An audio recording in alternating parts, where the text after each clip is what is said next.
The Inspectorate of Government is traversing the country to meet district leaders and hold baraza meetings with members of the public as it seeks to bridge the gap with its stakeholders in the fight against corruption. One of the challenges that the Inspectorate of Government is facing is the refusal by officials within government agencies to implement their recommendation, which they say is an impediment to the fight against corruption. So if we make that effort, put in that time, put in that resources, and come up with these recommendations, which should improve service delivery, and somebody sits on it, does not implement, it means, first of all, we have wasted money, we have wasted time, but again, the service delivery is also being affected.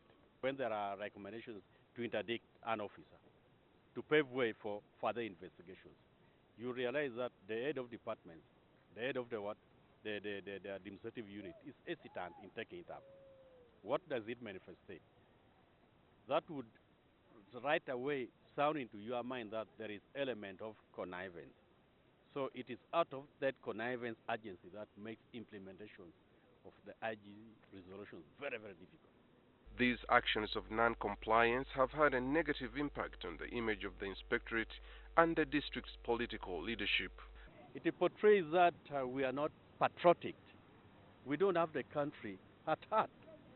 At the end of the day, you realize that it is even causing conflicts between the political leadership and the technical leadership, because the political leadership would feel like putting their issues rightfully.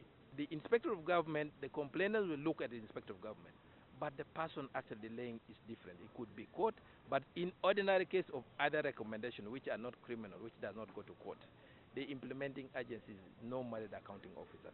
But again, also, unfortunately, if it does not implement, then the community, the public, the person who has complained, looks at IG, that the IG has not done something, whereas they have done.